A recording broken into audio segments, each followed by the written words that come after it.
Yeah, in fact, those experiments I would kind of classify as maybe the pinnacle of that first era of fusion.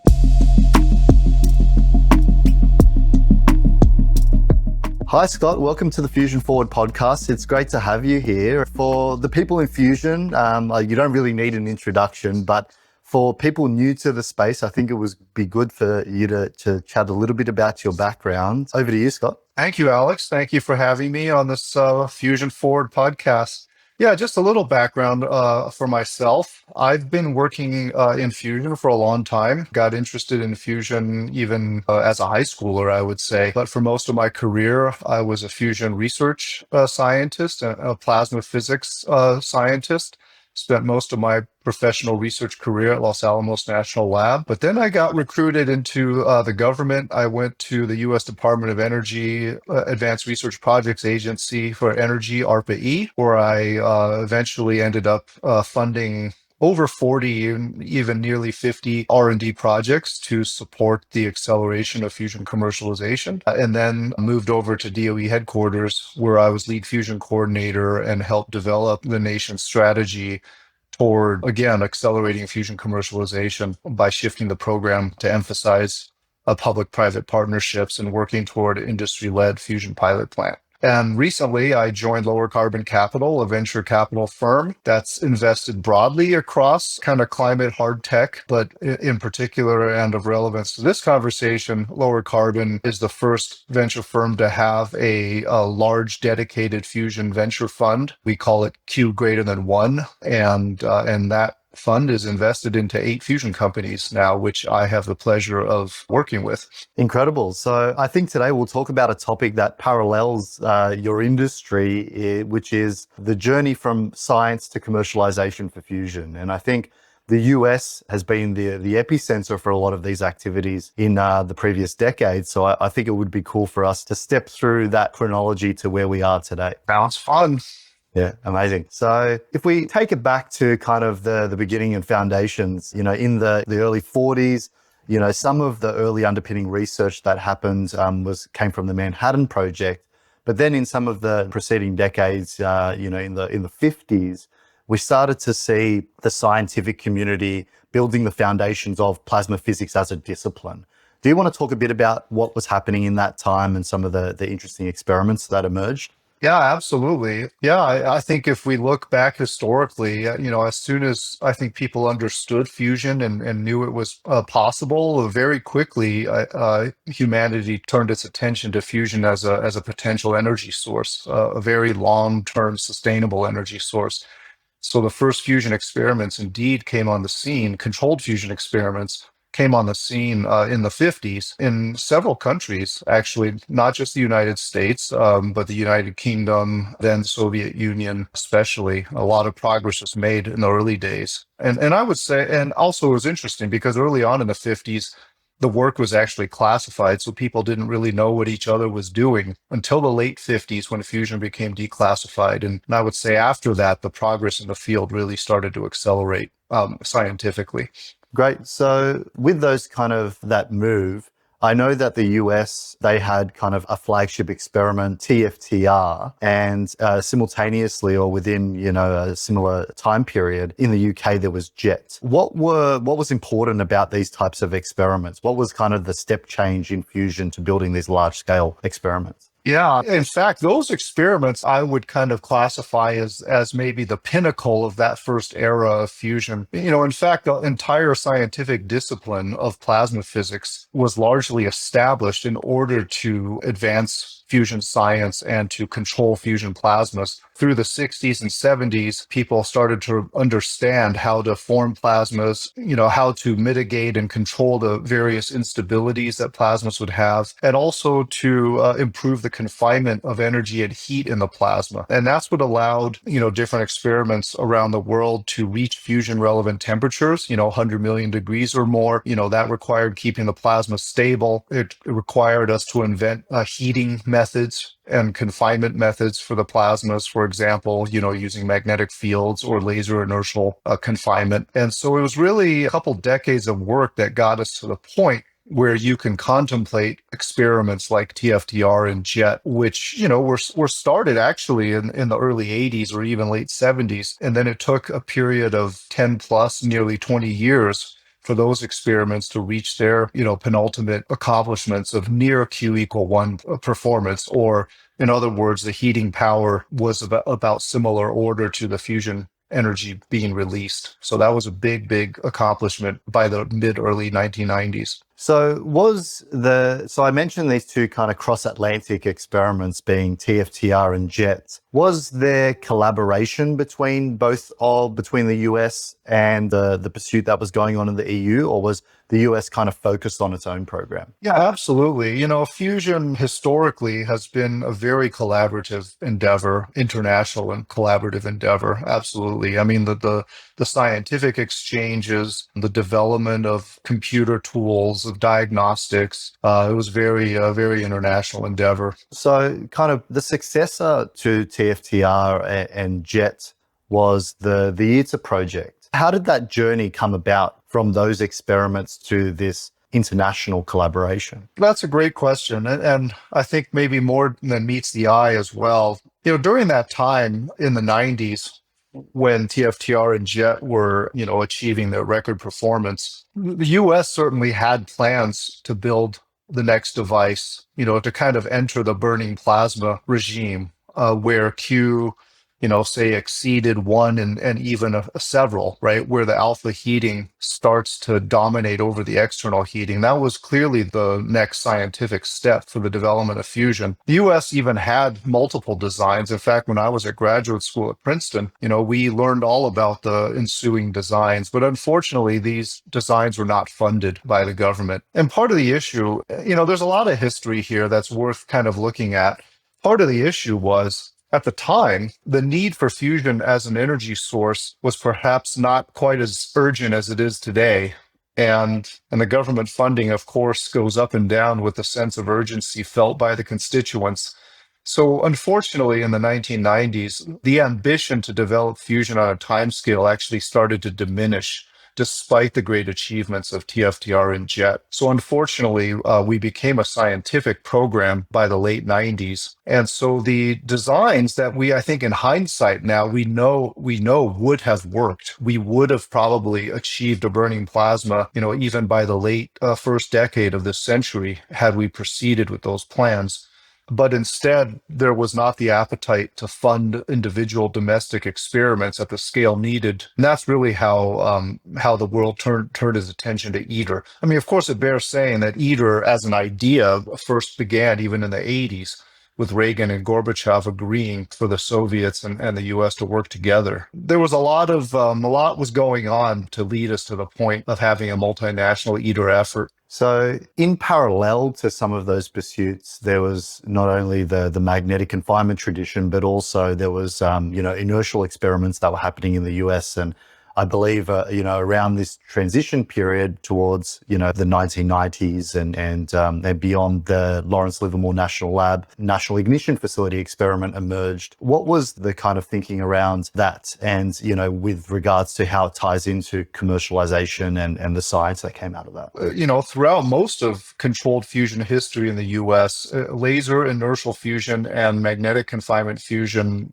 really did proceed in parallel, but rather separate. The people would come together at American Physical Society meetings every year, but otherwise they tended to work pretty much on their own. As we all know, the laser inertial confinement efforts were funded pretty healthily, but not for the purpose of developing an energy source. It was, to create the conditions in a laboratory that would help us validate our computer codes that were used, in the nuclear weapons enterprise. But I think the thing that strikes me is, we need large-scale facilities to make progress, right? And while the world is waiting for ITER to get constructed, over the past 20 plus years, the National Ignition Facility the construction was completed around 2010 and experiments were initiated. Of course, it's been a long, hard journey, but an amazing one for them to reach ignition. But I think the point is we need facilities in order to push the field forward. And I think laser inertial confinement fusion has done in the meantime while the world has been waiting for ITER. Yeah, that's a great message. And so coming through the chronology, we've spoken about this kind of scientific era with the birth of kind of plasma physics and it expanding as a discipline. We've spoken about some of those early experiments. And now kind of coming up to the 2000s period, we were undergoing a transition towards commercialization. And in this time,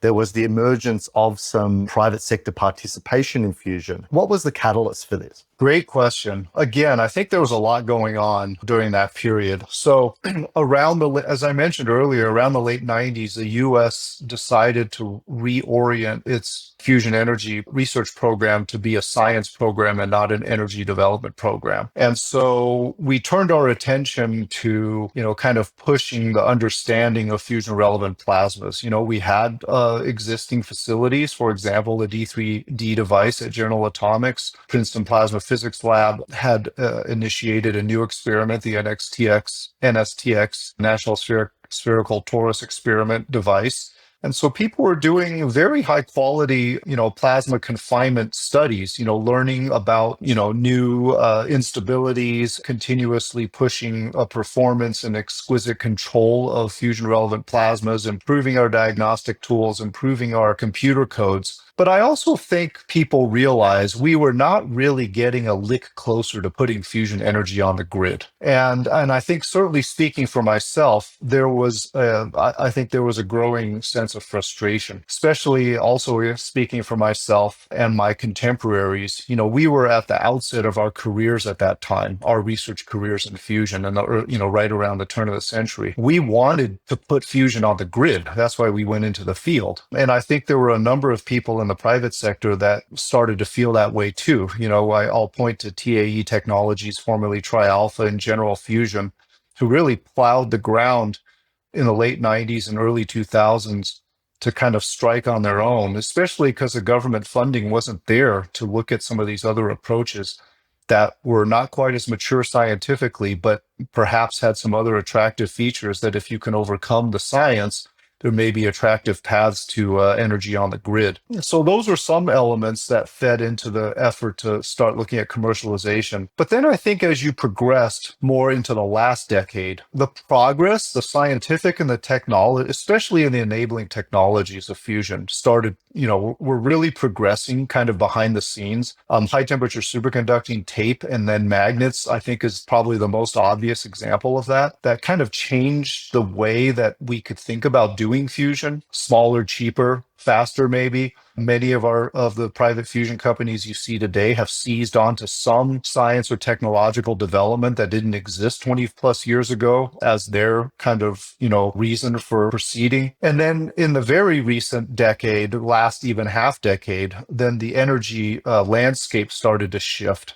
Right, with energy demand, the growth, and even before the growth of AI and data centers, there was already the realization that our energy systems, were not meeting the demand of just pure energy demand. And then when you put on the desire for clean energy demand, we really did not have good solutions going forward. So I think it's a confluence of all of those things over the past 20, 25 years that have triggered this shift. So that's really interesting. You're kind of talking about the confluence of some of those technological progressions that were able to kind of compound to where we are today. Thinking about kind of your experiences and how did the policy levers kind of come into this? What were some of the public programs? I know that ARPA-E was a very important one. How did that kind of start to galvanize some of the activity as well? This is something I think in hindsight, right? It's very hard to plan for things like this. Of course, ARPA-E did have an outsized role, and I'll talk about that in a moment. But I would also say that, again, like the monologue I just finished, I think there's a lot of factors that go into play. But on the ARPA-E side, there was a person that I'll give a shout out to, Dr. Pat McGrath, who joined ARPA-E around the 2013 timeframe. I mean, he was a chemical engineer by training. He came to ARPA-E and wanted to take a big swing, right? ARPA-E is supposed to support disruptive technologies. And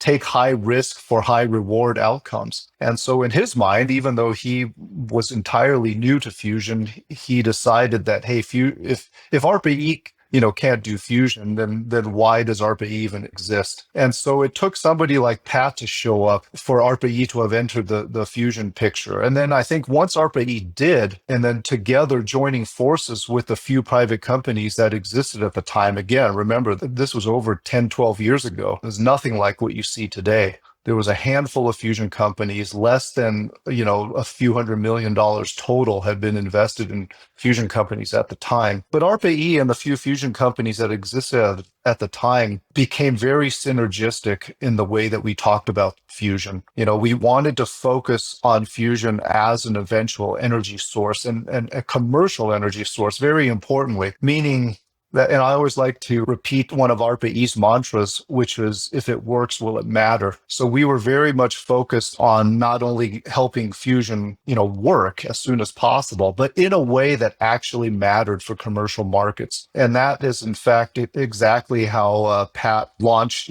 kind of defined the Alpha program, was to try to move the needle in fusion research, even though ARPA-E was only bringing, tens of millions of dollars to the table. And that really required a rethinking of how you approach fusion R&D. And I had the good fortune to follow on Pat at ARPA-E, where we were really able to expand those efforts, both expanding the support of a variety of fusion concepts that, were scientifically credible and plausible, and yet would bring potential advantages to the commercialization part of the story. And then secondly, I was also able to start a program to look at the areas that really were underinvested this whole time, right? Looking at first wall solutions, looking at fuel cycle or closing the fuel cycle type issues, looking at auxiliary and enabling technologies. All of these things would eventually play a significant role in commercialization of fusion energy. Yeah, it sounds like a really important program, and it's still operating today and helping to close various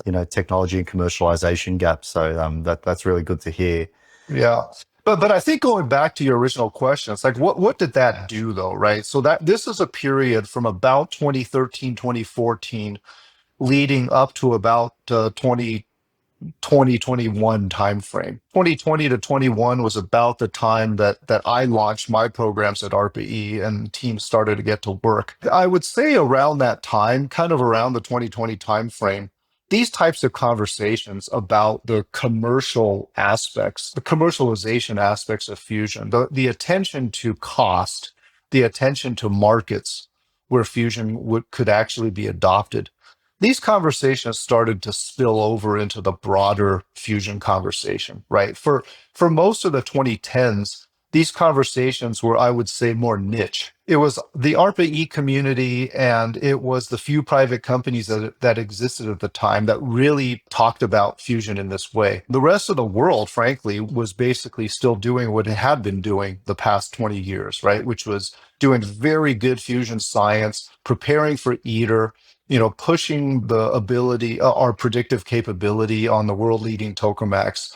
That's what the world was focused on. But around the 2020 timeframe, I think these conversations started to converge, and you could see it starting to show up now in, like, for example, the Fusion Energy Sciences Advisory Committee long-range plan. You could see it in the National Academy's reports, especially the Bringing Fusion to the U.S. Grid. And it was really that report, Bringing Fusion to the U.S. Grid, that allowed massive shifts to come, because that report was briefed by Dr. Rich Harlock, who is the chair of that study. He briefed it to PCAS, the Presidential Council of Advisors on Science and Technology, in, I believe it was October of 2021. It was very shortly thereafter that the White House decided, hey, we need to accelerate the commercialization of fusion energy. And so what was the key output or kind of recommendation from that NASEM report that you mentioned? A very good question. And I think this is an underappreciated aspect of the NASEM report. I would say at the top level, it really suggested a strategy for accelerating the progress in fusion. And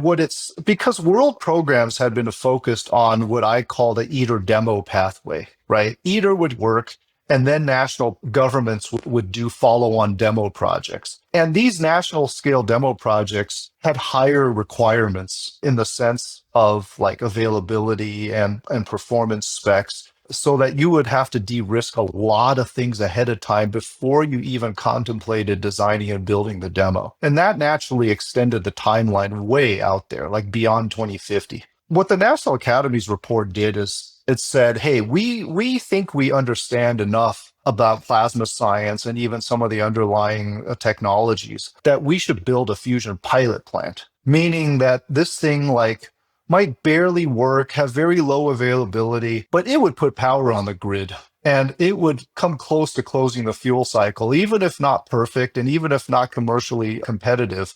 At least we're putting fusion electricity on the grid, and it gives us a platform to perfect those other technologies. And we can contemplate doing that by the 2030s. So that was a dramatic shift. And I don't think even people at the time quite realized what the report was saying. The other thing about the report is it had a very broad range of people on the panel. So it wasn't just your usual suspects of fusion scientists and academics. It had utility, operators, it had customers, it had technologists, and of course it had fusion scientists. So I think they took a more holistic approach to the steps it would take to commercialize fusion, and also what a fusion pilot plant needed to demonstrate, to give utilities and investors and other funders the confidence to proceed. And so that really was what was great about the report. And that is exactly why, following the White House's interest in accelerating fusion commercialization, we really used that National Academy's report as an underpinning for developing this bold decadal vision at the time. And what was the messaging around the vision, the bold decadal vision? What was it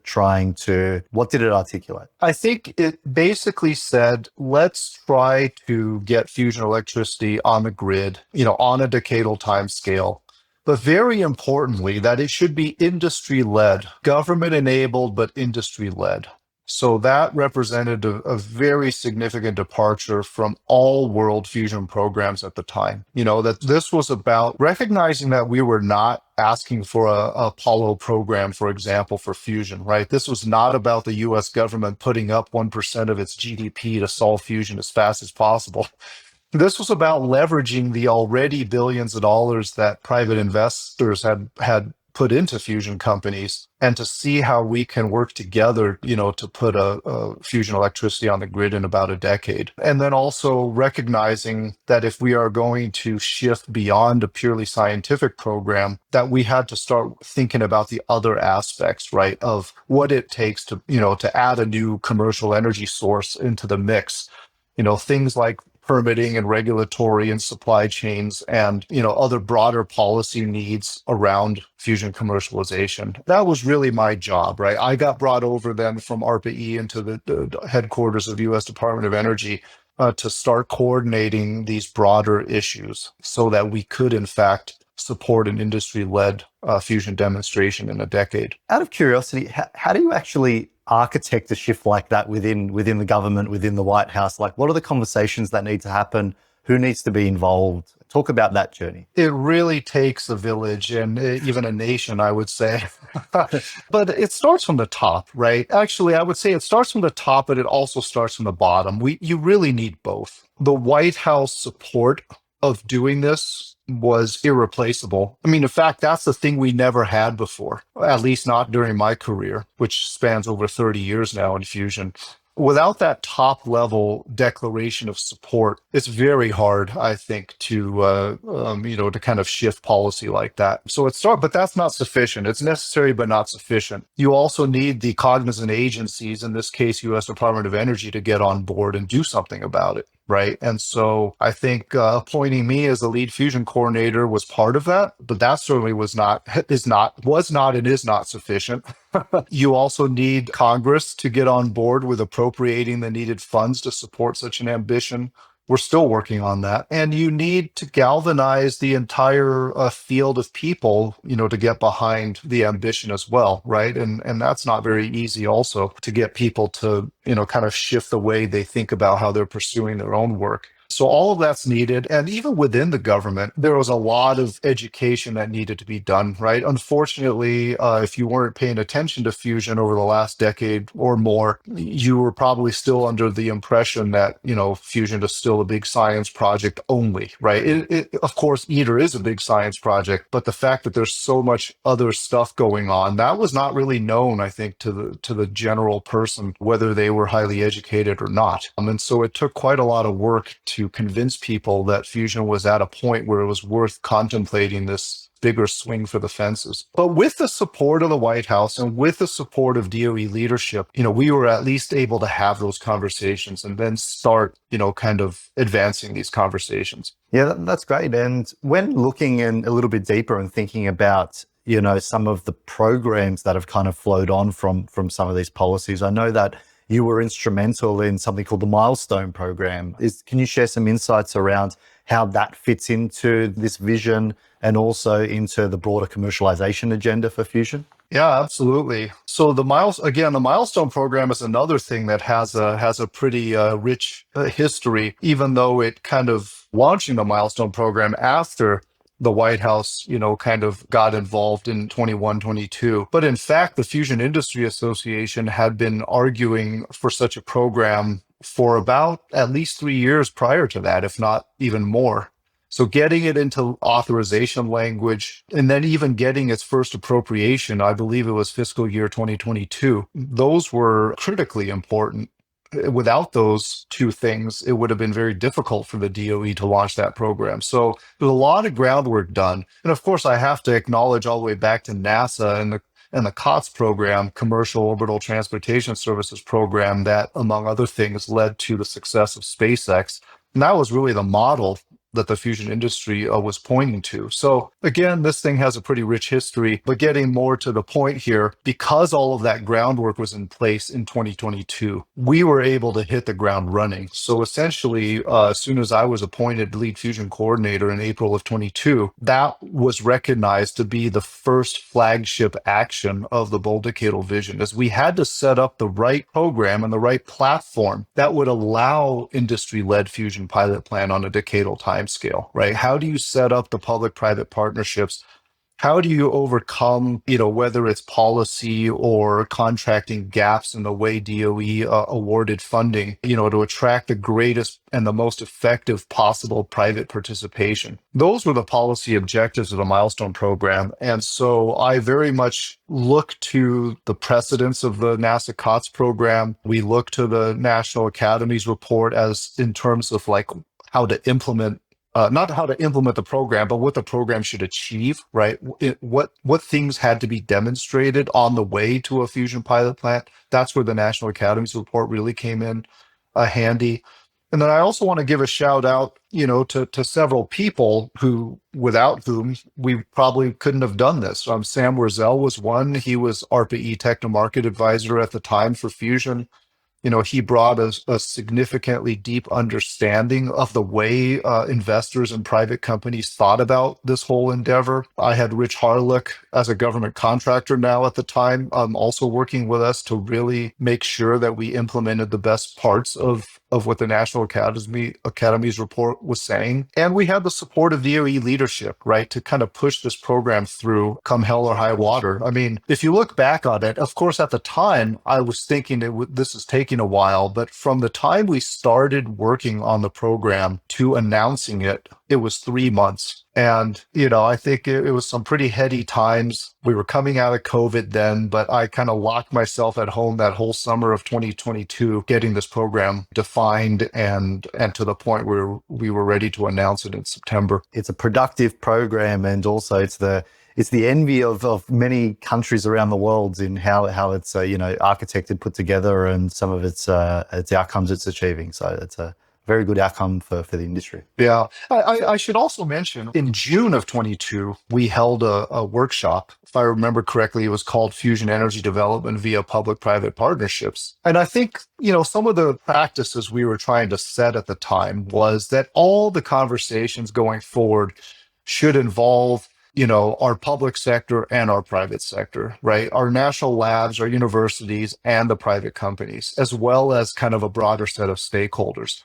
Because to commercialize fusion over a decadal timescale and put electricity on the grid, you can no longer have stovepiped conversations.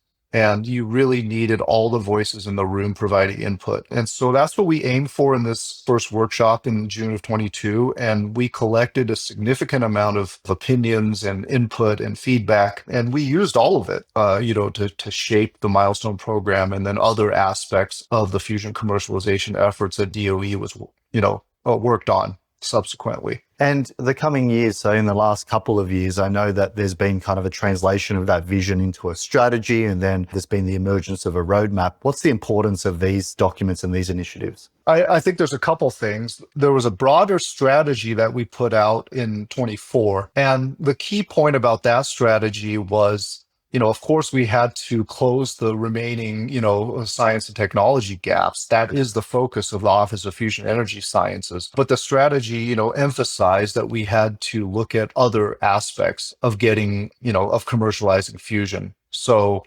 at the time, the DOE had something they called the adoption readiness level framework. And so we very much kind of used that as a reference point, to kind of call out the various things we also had to pay attention to. And I kind of alluded to some of them earlier, right? In terms of the more the regulatory aspects of things, the supply chain aspects. I paid a lot of attention personally to the fuel isotope aspects, especially because fusion fuel isotopes do have, they are closely related to things that our National Nuclear Security Administration really cares about. So there are some things that market forces alone cannot solve for fusion. So the fusion and nonproliferation topic was another one. In my role at the DOE, I really tried to focus on the things where government participation was essential to kind of clearing the path and preparing the path to commercialize fusion. Now, since and kind of toward the tail end of all that, and after I left, the Fusion Energy Sciences program has put a tremendous amount of work into their science and technology roadmap. Recently the report there was released, and that was really about, how do you align the public sector research, as you well know, since I think since you were involved with that effort, how do we align the public investments, to best support getting fusion power to the grid in a decade, right? And also how do you measure yourself in the progress you're making? And so again, this required kind of broader level input. It couldn't just be a single lab or a single university or a single company defining, what had to be done. This was truly a national effort that, we need everybody rowing in the same direction. And we also need metrics to measure ourselves on how well we're doing, because 10 years is not a long time and public resources are precious and we have to make the best use of it. That's a really powerful message. So I wanted to follow on from talking about this kind of policy and public program initiatives. So you've worked across both the public programs, you've worked at ARPA-E, you've worked in the DOE, the White House. Now you're working in an investment environment, working in venture. So what has surprised you the most about kind of being on both sides of the fence? It's a great question and fun to think about. I would say less so surprising, because if you think about it for even a few moments, I think what each side does makes a lot of sense. But I think it really, being confronted with, the juxtaposition of the public versus the private. And it's my first time ever being in the private sector. So that aspect is all very new and, kind of interesting to me. But I think in the end, it has to do with who your fiduciary duties belong to, right? In the public sector, ultimately, your fiduciary duty is to the taxpayer, and in my case, to the country, to the United States. And so the decisions we made, at ARPA-E, at DOE, were really what serves the country the best in terms of eventually delivering fusion as an energy source to benefit the country and the world, of course, too. But the country, of course, came first. And so that is a very different thing than in my role now, where our fiduciary duty is, to our own limited partners who invest in our company's funds, but also to the shareholders of our portfolio companies, right? And so and while there is a significant alignment of interests across the board here, but they also introduce very different boundary conditions, if you will. And now on the private side, I think what's really front and center is, just because a technology or, a particular idea should be supported doesn't mean that we are the ones that should be supporting it, right? Because we have requirements on returning capital to investors. And so we have to kind of find the best intersection of the two. Things that should be supported, but things that will return capital to our investors on a timeline, I might add, which is a tremendous challenge as well. So do you think there is an optimal balance of public and private investment in fusion right now? That's an interesting question. I think the right balance should be kind of an outcome of optimizing what each side does, right? I mean, each side should play to its strengths, and we should definitely avoid duplication of efforts. In fact, the public sector should not be competing with the private sector. There are even laws against that. So I think to start with, we should really play to our strengths on each side, and then we should also, coordinate as much as possible, right? So that there is no duplication of effort and that each side is able to fulfill their own duties and mission space. In terms of the dollar amount, I mean, look, fusion, I would argue, is capital rate limited at this point. With the recent Fusion Science and Technology Roadmap released, we see just how many test stands are needed to really accelerate the eventual attractiveness of commercial fusion. And if you look at the private sector, right, each Q=1 scale demonstration is billion-dollar class. Each on the grid demonstration may be several $billion.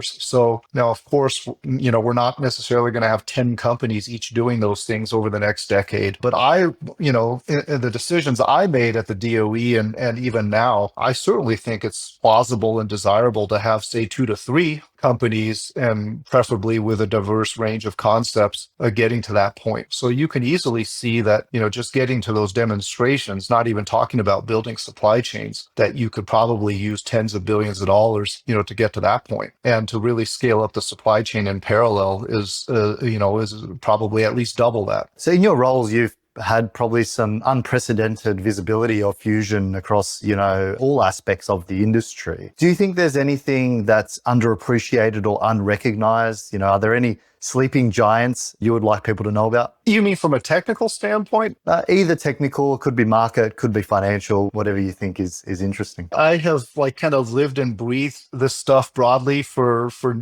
kind of better part of a decade at this point. So again, I don't know that any of these things are truly surprising. But what I would say is the people who've really been digging deeply into one thing, right, in their own careers, I do think there's a lot of things that, again, may not be surprising to them, but they maybe haven't thought about it or looked at it, right? I mean, just the different use cases for fusion, right? It's not just about putting electricity on the grid. There could be medium grade heat near-term applications. The behind the meter type applications is growing in likelihood as a early fusion market. So just various markets, I think, is worth thinking about, but also just the different approaches to fusion, right? I mean, I think most of the attention over the past 20 years has been focused on the most scientifically mature concepts, but there's just a really broad range of interesting and plausible concepts, and we just haven't invested enough in seeing if we can get them up to kind of Q=1 like conditions. And especially with the modern enabling technologies, modern electronics and feedback control, enhanced understanding of plasma physics and computer modeling, and now AI assisted everything. I think it's very exciting to have a very broad purview over these things. And that was part of what was very exciting about being at ARPA-E and then the Milestone Program and then now in venture capital is, we are not limited to support any one thing. We're very outcome oriented, and anything that has a plausible chance of enlarging the probability of us getting to the finish line is definitely within scope. So I think, maybe the message is just kind of pick your head up and look around once in a while, right? And I mean, we need the people diving real deep into their areas of expertise, but putting your head up and taking a look around, I think, is very useful. Final couple of questions. If we were going to sit down in 5 years, what do you hope we'd be celebrating in fusion? And the second one, what excites you the most about what's happening at the moment? In terms of 5 years, I guess I would just say, I think by then, very likely we'll have an industry-led demonstration of Q greater than one by that point, right? Of course, this would be CFS and Spark, which is well under construction, over half complete at this point. But I think the other thing, which I always like to point to, is in 5 years' time, I would say there will be multiple fusion prototypes, capable of achieving very high fusion triple products, either under construction or having just started operations. I would especially point to the Stellarator and inertial fusion companies as being in that class, but there could be others, right? I mean, I think given the advances in fusion understanding and science and technology, some of these other concepts that are slightly less mature today could rapidly progress. So that's what would excite me the most. I think had we stayed on a very straight and narrow kind of eater demo pathway, had the possibility of seeing, say, multiple Q=1 demonstrations by, kind of around the end of this decade. And that's what I'm really hoping to celebrate. Amazing. Well, Scott, thank you so much for your generosity of your time and insights. It's really great to hear about your career journey and also the journey from the US's from science to commercialization. So I want to thank you again. Thank you, Alex. It was a pleasure.